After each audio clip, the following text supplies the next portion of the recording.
Students, welcome to the channel of फर्जी concepts. आज हम लोग IIT JEE advance 2025 paper 2 chemistry session के अंदर एक multi correct option type question को सॉल्व करेंगे। अगर आपके सारे ऑप्शन सही होते हैं तो आपको +4 मार्क्स मिलेगा। अदरवाइज हर पार्शियल करेक्ट ऑप्शन के लिए यहाँ पर +1 मार्क्स का प्रोविजन है। अगर आपके द्वारा यहाँ पर चूज किए गए एक भी ऑप्शन रंग हो जाएंगे तो आपको -2 मार्क्स अवार्ड किया जाएगा और अनअटेम्प्टेड क्वेश्चन के लिए 0 मार्क्स का प्रोविजन है। तो यह जो क्वेश्चन है यह आपका फिजिकल केमिस्ट्री के अंदर स्टेट्स ऑफ मैटर और इंटरमोलिकुलर इंटरेक्शन के ऊपर का ये क्वेश्चन है। तो आइए इस क्वेश्चन को हम लोग स्टेप बाय स्टेप सॉल्व करते हैं। तो इस क्वेश्चन के अगर आप क्वेश्चन को देखें तो कह रहा है कि द करेक्ट स्टेटमेंट और statements about intermolecular forces is और आर। तो यहाँ पर फर्स्ट ऑप्शन में क्या कर रहा है ना, the potential energy between 2 point charges. 2 point charge मतलब 2 आयन्स हो सकते हैं ना। तो potential energy between 2 point charges approaches zero more rapidly than the potential energy between a point dipole and a point charge as the distance between them approaches infinity। तो इसे अगर मैं आपको एटकिंस की बुक से दिखाऊं तो एटकिंस फिजिकल केमिस्ट्री इसके ऑलमोस्ट हर एडिशन में ये अवेलेबल है। मैंने 12th एडिशन का ये रेफरेंस आपको यहाँ पर दिया है और ये इसका पेज नंबर है और ये टेबल मैंने उठाया है। तो यहाँ पर 2 पॉइंट चार्जेस है ना, तो 2 पॉइंट चार्जेस अगर आयन आयन हो मतलब 2 पॉइंट चार्जेस तो उसका पोटेंशियल एनर्जी कैसे वेरी करता है, ये 1/r से वेरी करता है।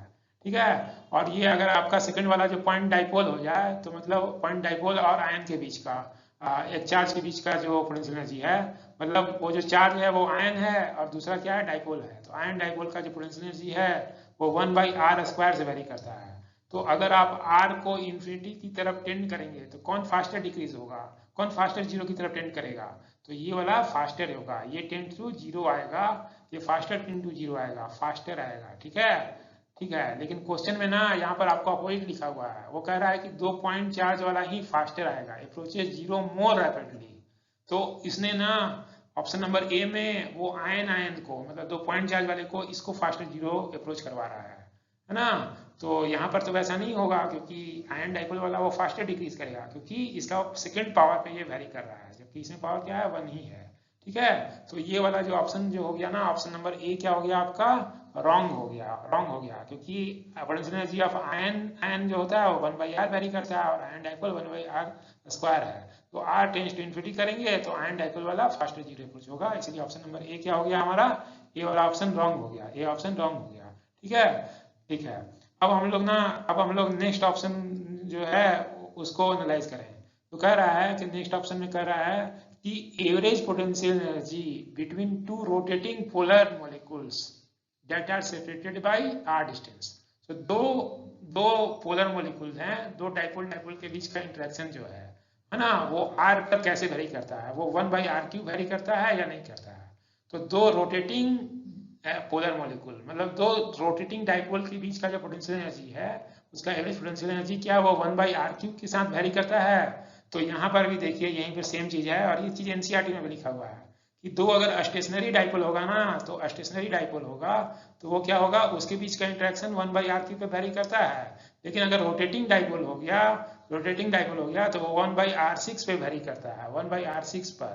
जबकि यहाँ पर क्या बोला है कि ये रोटेटिंग डाइपोल जो है वो 1/r³ पे वेरी कर रहा है। नहीं, ये तो रॉन्ग हो गया क्योंकि ये तो स्टेशनरी डाइपोल ऐसे वेरी करता है, रोटेटिंग डाइपोल तो 1/r6 पे वेरी करता है। और ये क्वेश्चन जेईई मेन में भी जब ये सिलेबस का पार्ट था ना तो जेईई मेन में पूछा जा चुका है और ये एनसीईआरटी में एग्जैक्ट दिया हुआ है।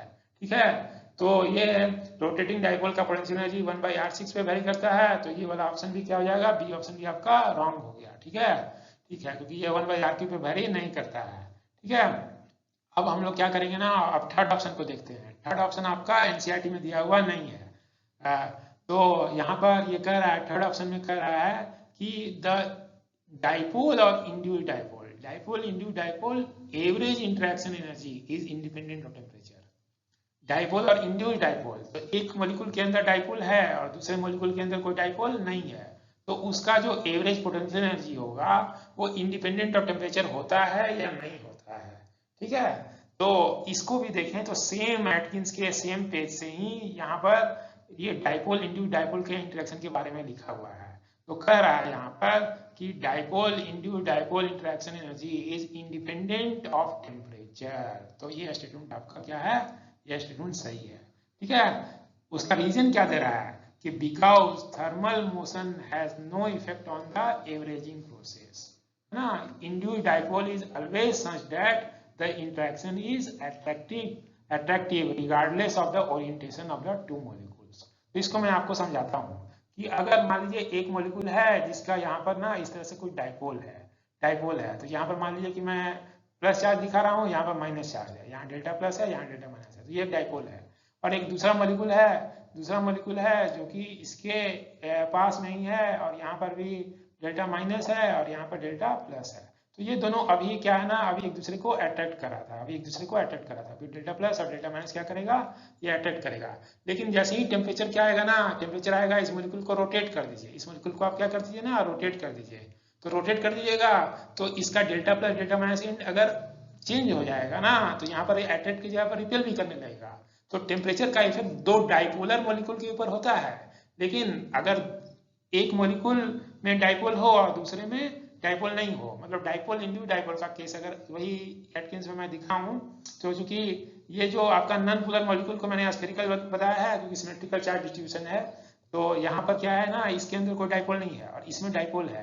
तो ये वाला डाइपोल जो है ना, ये डाइपोल क्या करेगा ना, इसमें चार्ज इंड्यूस करेगा। तो अगर आपने टेम्परेचर को बढ़ाकर इस डाइपोल को अगर मैं उल्टा कर दूं, तो भी क्या करेगा ना, वो इंड्यूस डाइपोल का डायरेक्शन बदल देगा। इंड्यूस डाइपोल का डायरेक्शन क्या होगा, ये बदल देगा। तो चूंकि इसके अंदर ना कोई डाइपोल था ही नहीं, तो जो आपका इंड्यूस डाइपोल प्रोड्यूस होगा वो डाइपोलर मॉलिक्यूल के ओरिएंटेशन के कारण होगा। तो इसलिए कैसा भी ओरिएंटेशन रहे आपका डाइपोलर मॉलिक्यूल का, वो हमेशा ही इंड्यूस करेगा डाइपोल को, है ना। और इसलिए जो वो इंटरेक्शन होता है वो टेम्परेचर पर डिपेंड नहीं करता है। इसलिए ये थोड़ा ट्रिकी पार्ट है, लेकिन ये एटकिंस में यहाँ पर ये डायरेक्ट लिखा हुआ है, ठीक है, लिखा हुआ है। तो इसके बेसिस पर ये जो स्टेटमेंट क्या हो गया ना, स्टेटमेंट हमारा ये सही हो गया। सी वाला क्या है, dipole induce dipole average interaction energy is independent of temperature, ये ऑप्शन आपका सही है, ठीक है। तो ये तीन ऑप्शन को हमने एनालाइज कर दिया, और ये जो फोर्थ ऑप्शन है, फोर्थ ऑप्शन को हम लोग देखते हैं। फोर्थ ऑप्शन में कह रहा है कि the non polar molecules attracts one another even though neither has permanent dipole moment. तो नॉन पोलर मॉलिक्यूल के बीच का इंटरेक्शन के लिए अगर मैं आपको एनसीईआरटी दिखाऊं, तो दो नॉन पोलर मॉलिक्यूल के बीच का कौन सा इंटरेक्शन होता है, उसे हम लोग डिस्पर्सन फोर्स कहते हैं या लैंगडन फोर्स कहते हैं। ये वान डर वाले इंटरेक्शन का ही एक पार्ट होता है।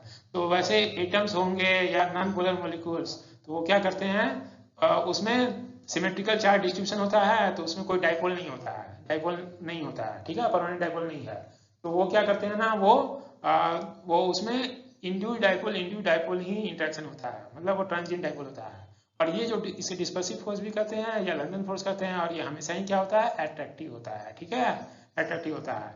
इसलिए ये स्टेटमेंट को देखिए, non polar molecules attract one another even though neither has a permanent dipole. तो नॉन पोलर मॉलिक्यूल में हम लोग जानते हैं ये डिस्पर्सन फोर्स होता है, लैंगडन फोर्स होता है, जो इंड्यूस डाइपोल पे काम करता है, और ये ऑलवेज अट्रैक्टिव होता है। तो ये अट्रैक्ट करते हैं even though they do not have any dipole moment. तो ये स्टेटमेंट क्या है, ये स्टेटमेंट आपका सही है, ठीक है। तो इन चारों ऑप्शन को हम लोगों ने एनालाइज कर लिया, और इसमें हमारा ऑप्शन, ये करेक्ट ऑप्शन क्या है, इसी हमारा ऑप्शन नंबर सी और डी इनकरेक्ट है। तो इस क्वेश्चन को हम लोगों ने सॉल्व कर लिया है। So thanks.